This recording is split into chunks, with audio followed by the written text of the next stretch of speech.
prière. Je vous remercie d'ailleurs d'avoir prié pour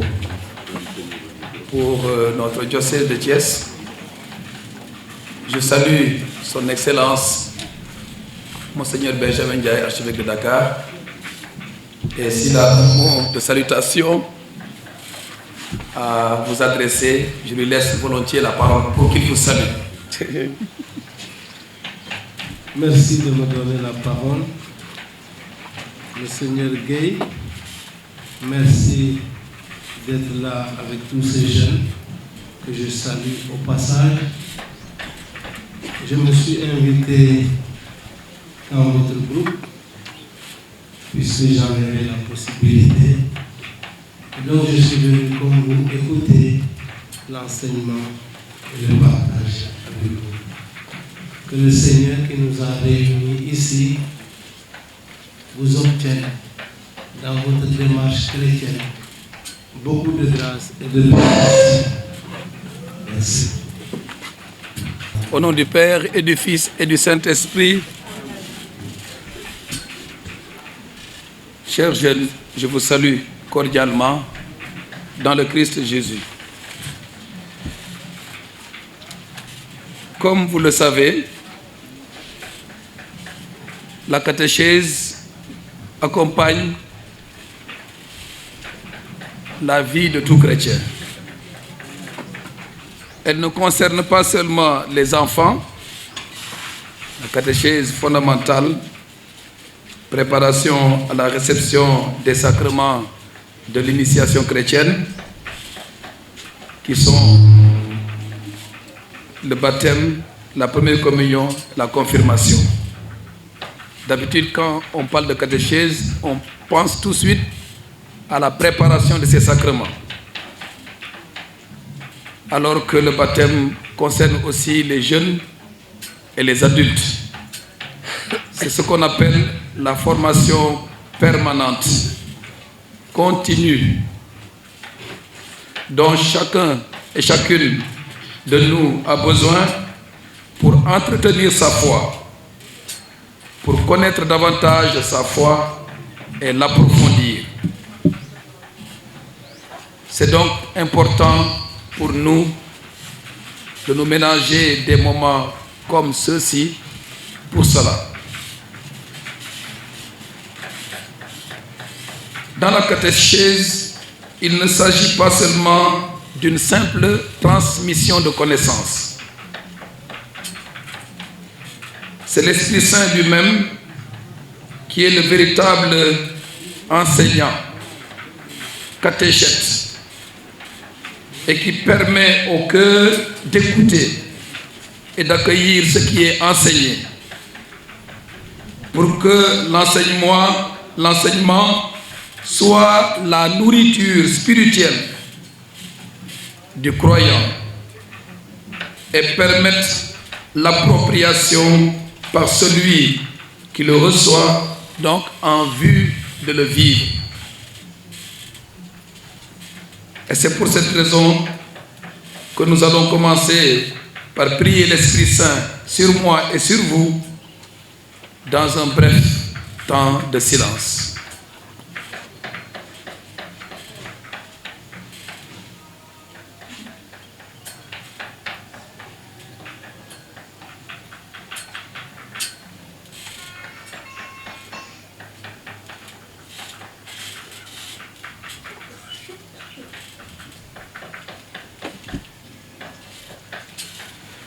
Le thème de cette catéchèse. Voici la servante du Seigneur, que tout m'advienne selon ta parole. Vous le savez, il est tiré de l'évangile selon saint Luc, du passage appelé l'Annonciation. Je vous propose, puisqu'il s'agit aussi de prier pendant la catéchèse, je propose que nous lisions le passage en écoutant bien ce que le Seigneur voudra nous dire. Nous nous levons pour écouter cette parole de Dieu.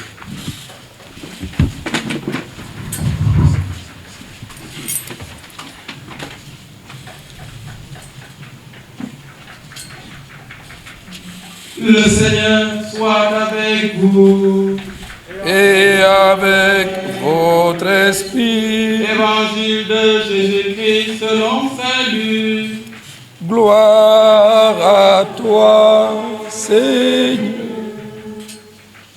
Le 6e mois, l'ange Gabriel fut envoyé par Dieu dans une ville de Galilée du nom de Nazareth, à une vierge fiancée à un homme du nom de Joseph de la maison de David.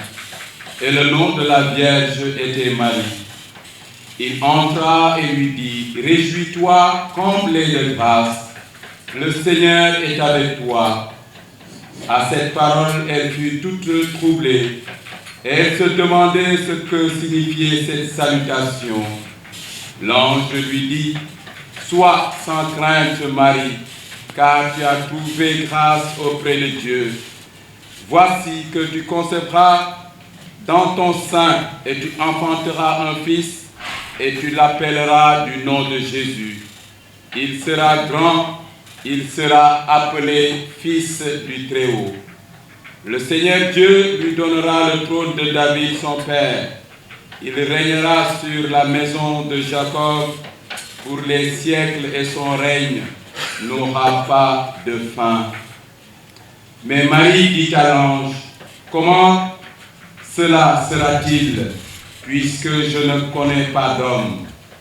L'ange lui répondit, « L'Esprit Saint viendra sur toi, et la puissance du Très-Haut te prendra sous son ombre.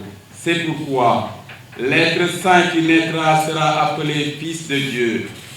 Et voici qu'Élisabeth, ta parente, vient elle aussi de concevoir un fils dans sa vieillesse, et elle est à son 6e mois, elle qu'on appelait la stérile, car rien n'est impossible à Dieu. » Marie dit alors, « Je suis la servante du Seigneur, qu'il m'advienne selon ta parole. » Et l'ange la quitta. Acclamons la parole de Dieu. Louange. Dit Marie, la servante du Seigneur, que tout m'advienne selon ta parole. Chers amis, cette réponse de Marie nous a été proposée par le pape François pour nous indiquer Marie, la mère du Seigneur, comme le modèle à contempler, à méditer, pour essayer de l'imiter dans notre vie de baptisé. Elle est la première disciple. Au cours du dernier synode consacré à la jeunesse, il est écrit dans la déclaration finale, je cite, « Parmi toutes les figures bibliques qui illustrent le mystère de la vocation, Marie occupe une place singulière. Jeune femme qui, par son oui, a rendu possible l'incarnation en créant les conditions pour que toute autre vocation ecclésiale puisse être générée. Elle demeure la première disciple de Jésus et le modèle de toutes les façons d'être disciple. » Fin de citation. Voilà ce qu'ont dit les évêques présents au synode, que Marie est le modèle, la première disciple que nous devons imiter pour être fidèles à Jésus. En effet, par sa réponse, Marie accepte le projet de Dieu sur elle, c'est-à-dire le projet de Dieu sur quelqu'un veut dire sa vocation.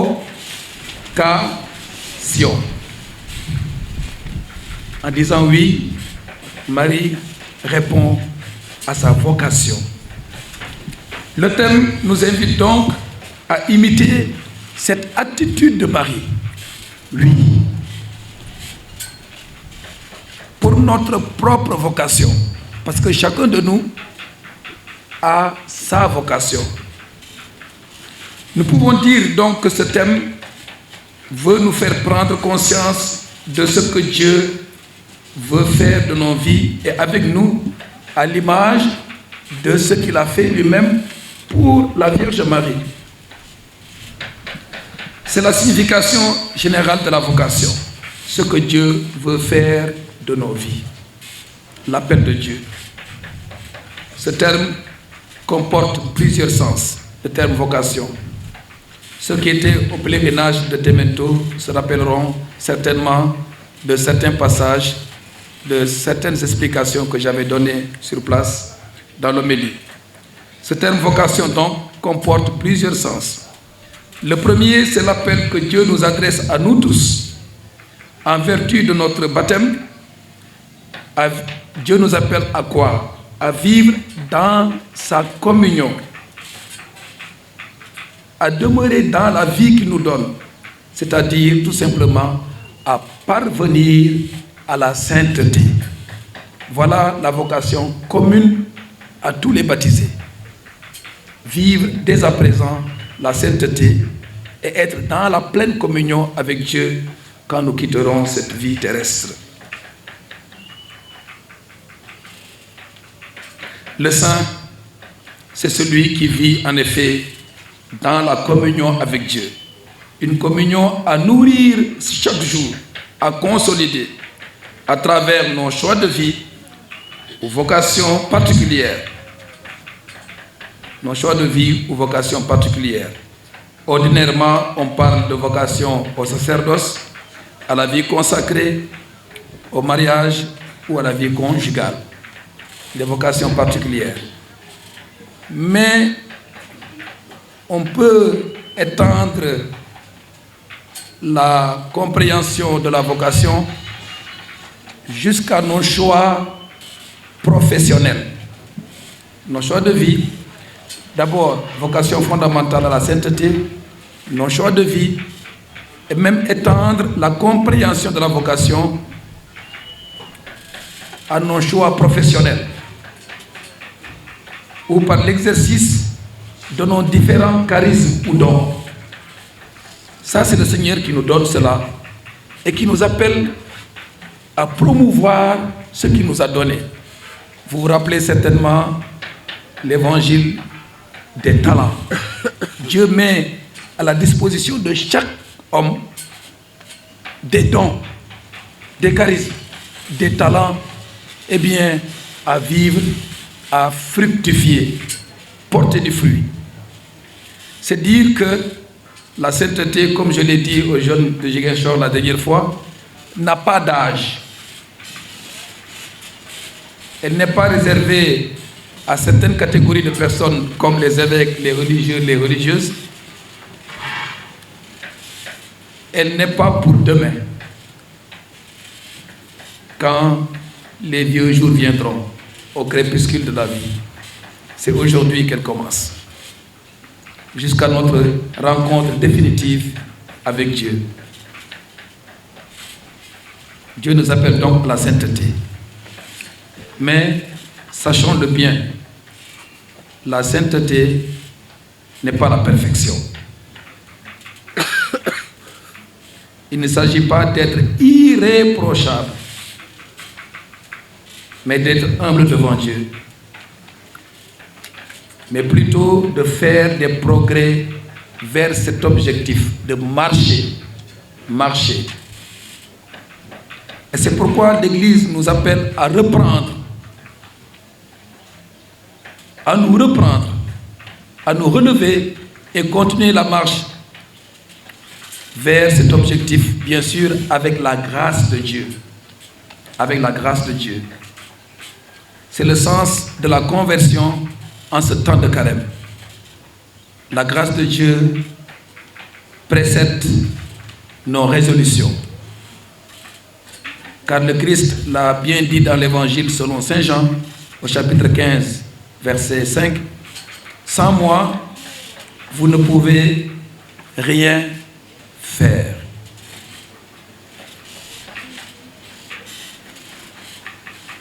Après avoir parlé de cette vocation fondamentale, commune à tous les chrétiens, nous parlons maintenant brièvement des choix de vie.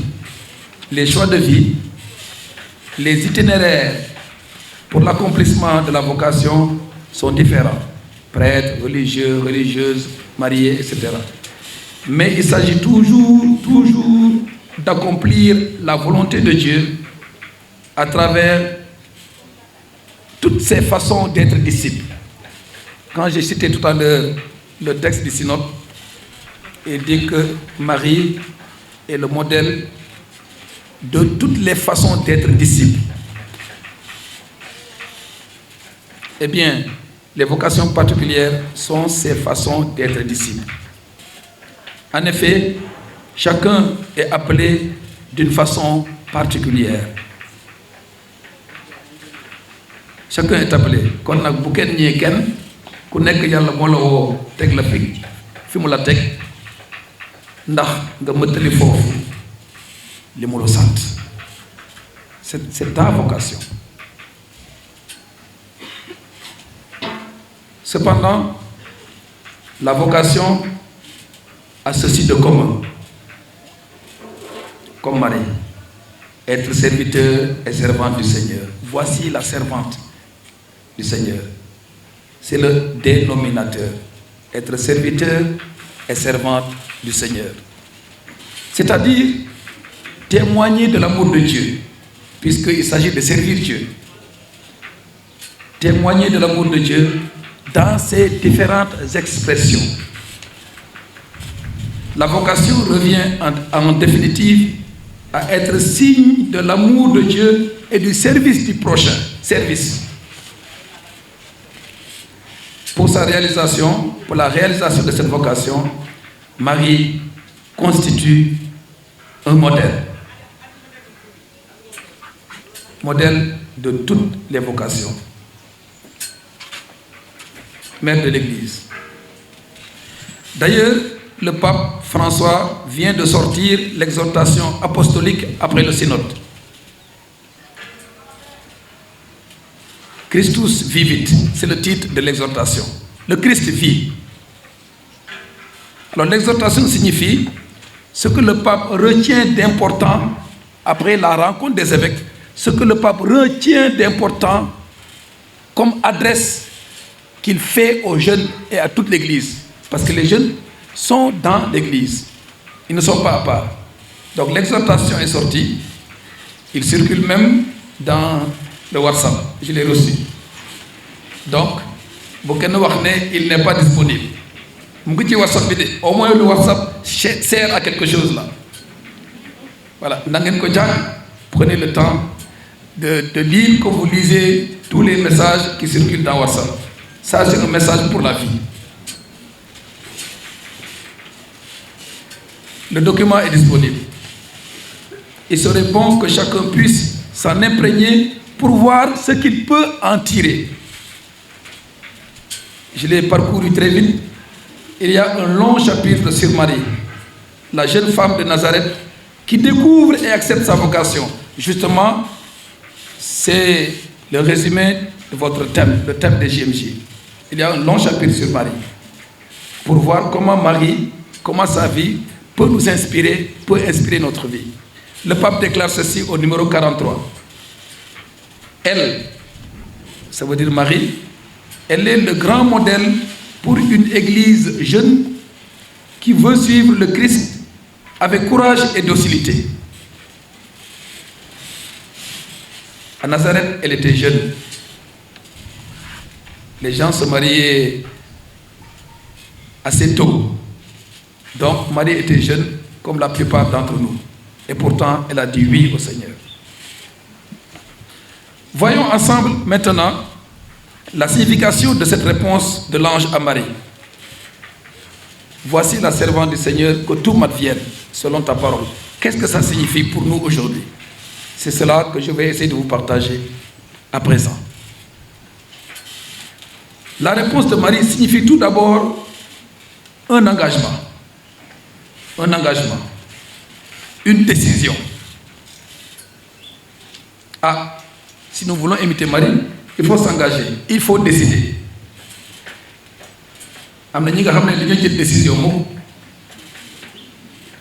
Il faut décider. Pendant qu'on est jeune, Marie était jeune, elle a décidé. Il ne faut pas remettre à demain. C'est pas possible. Parce que justement la foi, l'engagement comporte aussi cette part de confiance en Dieu. Parce qu'on ne voit pas clairement. Saint Paul a dit, on verra clairement seulement quand nous aurons de Saint Jean face à face avec Dieu. Saint Paul dans la lettre aux Corinthiens. Donc, la réponse de Marie signifie un engagement et une décision de la part de Marie en face de la proposition de Dieu transmise par l'ange. Il en est ainsi de la vocation. Le terme lui-même signifie appel. Quand quelqu'un t'appelle, tu peux ne pas répondre ou boucher les oreilles. Dieu appelle la jeune fille Marie pour qu'elle soit la mère de Jésus, la mère du Verbe de Dieu fait chair. Ici, on peut dire que Dieu propose et l'homme dispose. On dit d'habitude le contraire. Mais pour la vocation, c'est Dieu qui propose et c'est chacun qui dispose de sa vie. Car si Marie n'avait pas accepté, le projet de Dieu ne se serait pas réalisé en elle. Il y a là quelque chose d'important. C'est ceci. Dieu respecte la liberté de l'homme. Dieu respecte la liberté de l'homme. Il n'oblige personne à suivre le chemin qu'il lui propose. Cette liberté de l'homme est soulignée à travers toute la Bible, dès la création. Car Adam et Ève avaient choisi de dire non à Dieu librement. Nous découvrons aussi que la véritable liberté, c'est celle qui conduit l'homme au bonheur, à la vie. Car c'est par leur faute, Adam et Ève, par une mauvaise utilisation de leur liberté, que Adam et Ève se sont vus éloignés du jardin d'Éden.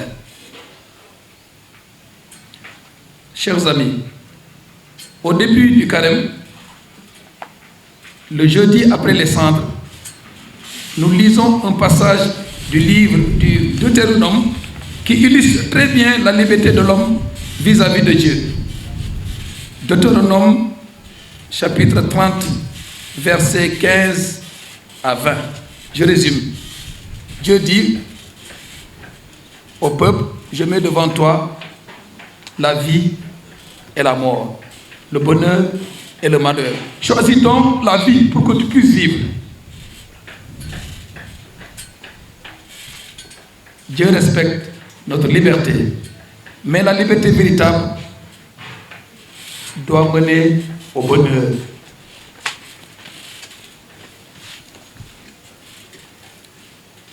C'est le premier aspect.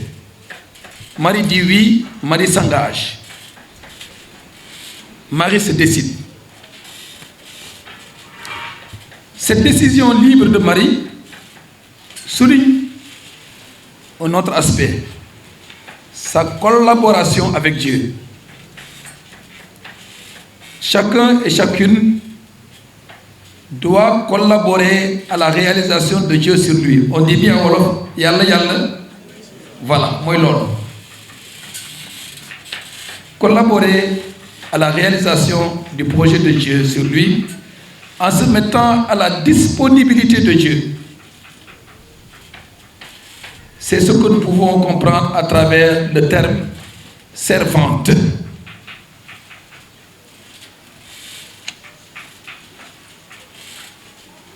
Il ne faut pas être passif. Il ne faut pas être passif. Et croire que tout nous viendra du ciel.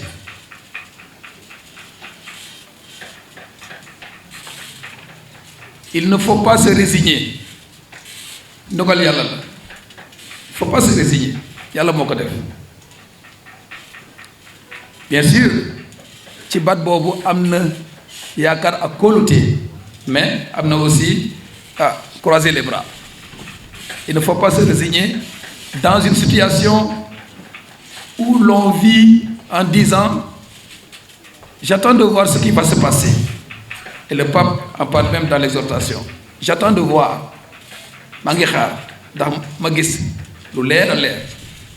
J'attends de voir ce qui va se passer. À chacun donc de s'investir, d'utiliser tous les moyens à sa disposition pour la réalisation du projet que Dieu a sur lui. Boo waxee ne da nga bëgg nekk sœur te doo dem mes mukk kon dina doy waar. C'est un exemple. Sœur yi ngeen baal.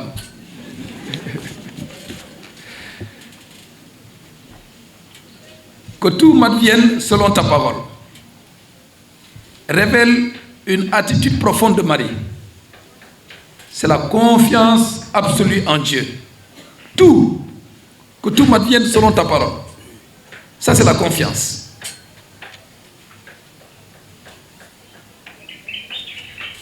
Nul ne peut découvrir sa vocation et y répondre sans cette attitude de foi, de confiance et d'abandon à la volonté de Dieu.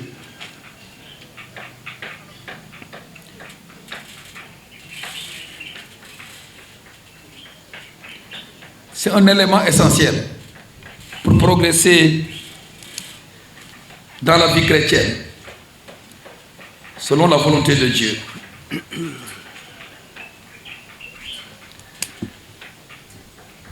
Cette confiance permet à Marie de traverser des situations difficiles de sa vie.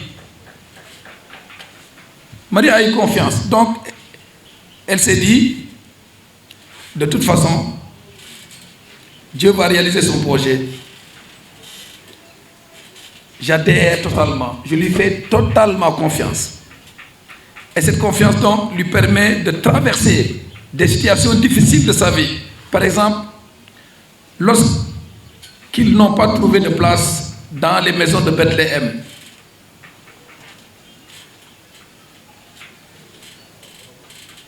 pour que Marie aille même enfanter dans une étable. C'est parce qu'elle avait confiance en Dieu.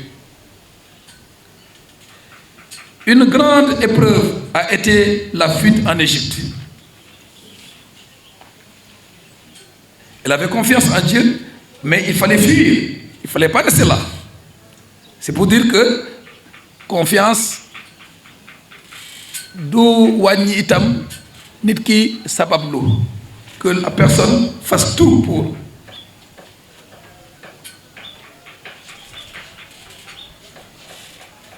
Une grande épreuve a été donc la fuite en Égypte comme réfugié lorsque le roi Hérode voulait tuer l'enfant Jésus.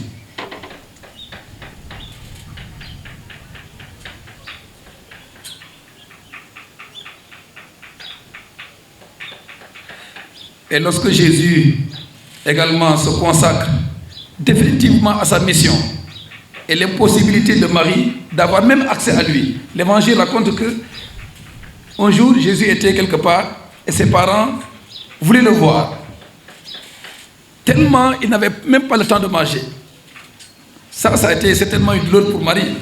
Je ne peux plus voir mon enfant. Mais surtout, la grande épreuve de la croix et de la mort de Jésus. Elle a traversé tout cela parce qu'elle avait confiance en Dieu. Sur ses genoux, elle reçoit le corps sans vie de son fils. Ce sont là de grandes épreuves que connaissent peu de mères.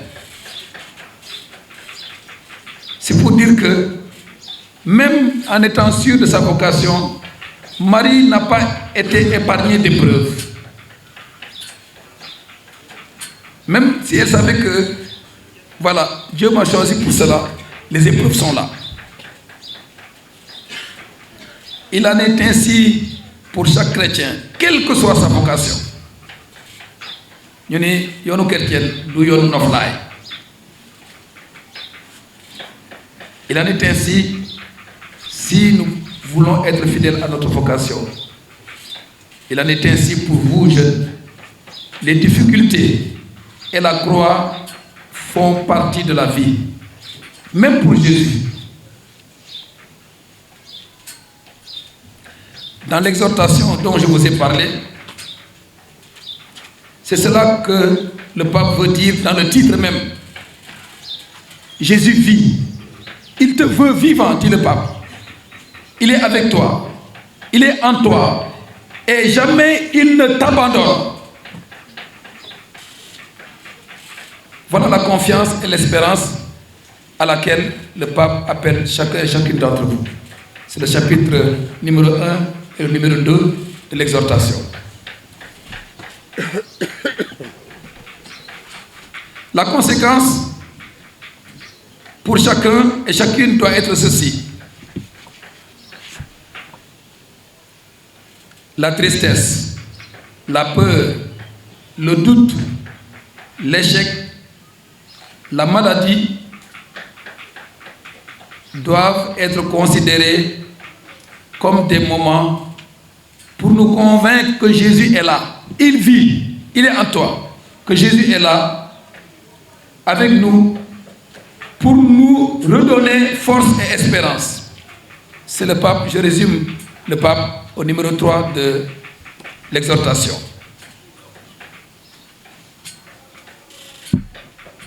À chacun, à chacune, chers amis, de lire sa vie, de relire sa vie et ses moments d'épreuve pour trouver un encouragement à faire davantage confiance à Dieu, à l'exemple de Marie elle-même.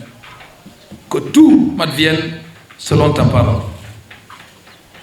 Ayons confiance et ne nous laissons pas abattre par l'échec, par la déception, par les difficultés de tout genre. Il y a aussi une autre expression que nous allons essayer de décrypter. Selon ta parole. Selon ta parole. Que tout m'advienne selon ta parole. Cette petite expression est riche de signification pour nous. Elle indique le chemin par lequel nous pouvons découvrir notre vocation. La parole du Seigneur. C'est ce que le récent synode entendait, entre autres, par le terme discernement. Lire sa vie en découvrant ce que le Seigneur veut me dire, ce que la parole que j'entends veut me dire. Ici aussi, Marie constitue l'exemple à imiter. L'évangile de Luc déclare à plusieurs endroits qu'elle méditait tout cela dans son cœur. Luc chapitre 2 verset 19, Luc chapitre 3 verset 51. Pour lire la volonté de Dieu dans les événements de sa vie. Nous pouvons penser que depuis l'annonce de l'ange, Marie n'a cessé de se rappeler ces paroles de l'ange. Tu seras la mère. Elle n'a pas cessé, nous pouvons le penser, de découvrir, de méditer pour savoir ce que cela signifie dans sa vie. Elle n'a pas cessé de se rappeler les paroles de l'ange, de les méditer et de les appliquer à sa vie quotidienne pour correspondre chaque jour à cette parole, selon ta parole. Nous aussi, chers amis, nous sommes appelés à écouter la parole de Dieu, c'est-à-dire à découvrir sa portée, sa signification dans notre vie. On ne peut pas progresser sans nous ménager des moments d'écoute de la parole de Dieu. Parmi les moyens que l'Église nous conseille pour vivre la parole de Dieu, à l'image de Marie,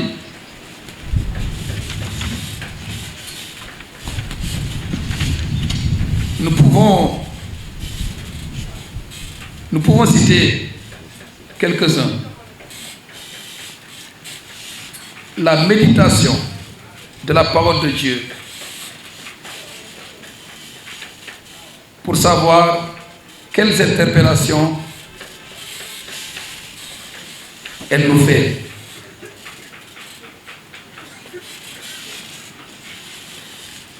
Le silence et l'humilité de la prière pour demander la lumière de Dieu, surtout avant une décision importante.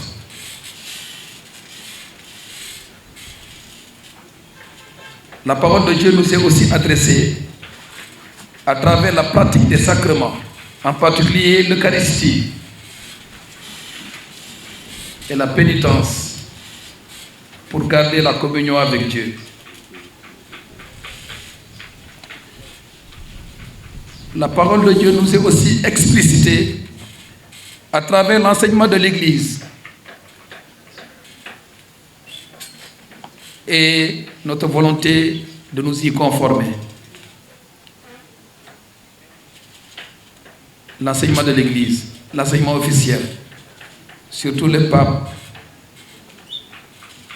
les dicastères, les évêques, mais aussi les homélies des prêtres et les catéchistes.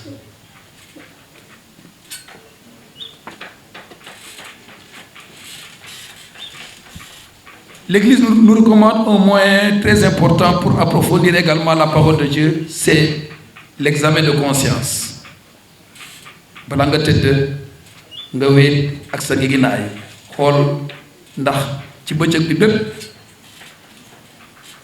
déglu nga Yàlla jéem nga mëttali li mu xaar ci yow.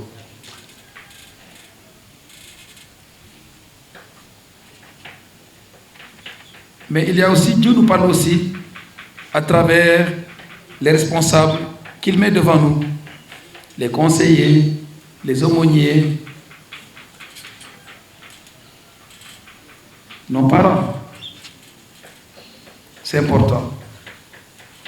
Ce sont autant d'hommes et de femmes à la sagesse, à l'expérience avérée pour nous édifier.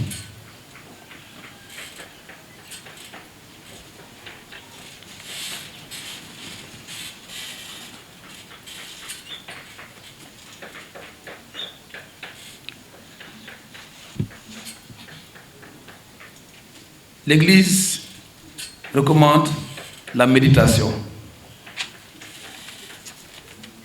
Vous allez demander à vos accompagnateurs, vos conseillers, comment faire. C'est une prière qui nous aide à découvrir ce que le Seigneur attend de nous. Lire et relire la parole de Dieu. Nous laisser parler par Jésus dans notre cœur. Découvrir les interpellations auxquelles cette parole nous appelle.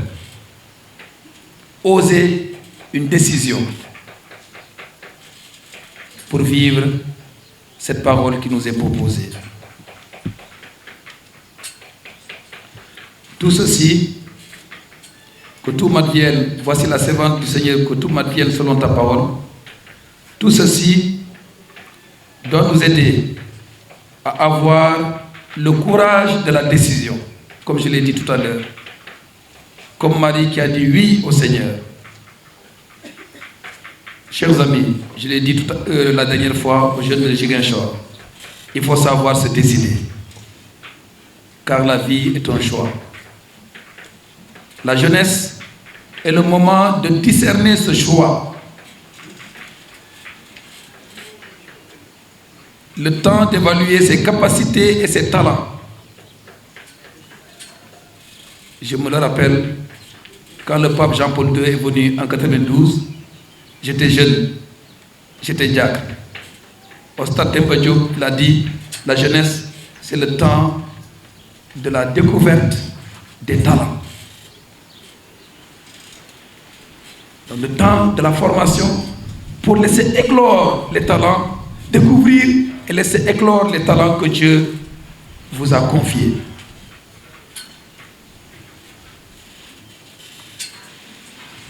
Demain sera certainement trop tard, car on n'est pas jeune toute la vie. On n'est pas jeune toute la vie. La jeunesse passe très vite.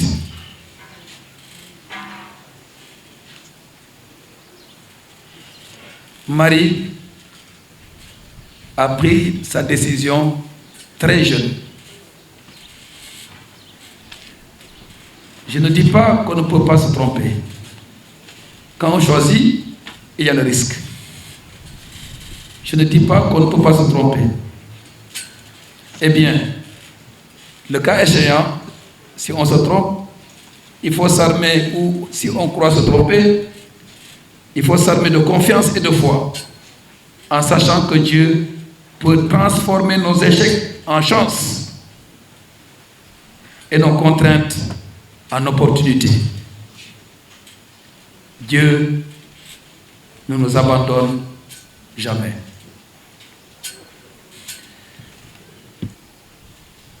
Chers amis, puisque le thème nous invite à imiter Marie, pour découvrir nous aussi notre chemin et prendre le courage de la décision, puisque Marie nous est donnée comme exemple, eh bien, nous devons aussi avoir recours à elle pour progresser. C'est-à-dire avoir recours à sa prière pour qu'elle nous aide.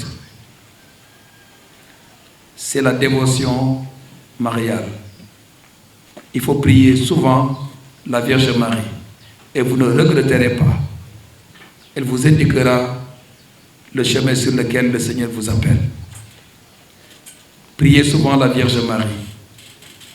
En priant Marie, elle nous aidera à l'obéissance, à la foi et au discernement pour que notre vie soit vécue sous le regard de Dieu et sous la lumière de sa volonté. Priez Marie. Ce lieu, le sanctuaire marial de Popenguine, nous invite à cette dévotion. Prenons donc le temps, au-delà de la joie des retrouvailles, d'égrener doucement, lentement notre chapelet, en demandant à la Vierge de nous aider dans le choix de notre vie, ou de nous conforter dans le choix que nous avons fait. Je souhaite que Marie aide chacun et chacune d'entre vous en ces journées, pour que nous puissions, comme elle, donner à Dieu la réponse qu'il attend, pour que nous puissions, comme elle, prendre la décision de collaborer à sa volonté en redisant, comme elle, voici la servante du Seigneur, que tout m'advienne selon ta parole. Chers amis, merci de votre aimable attention.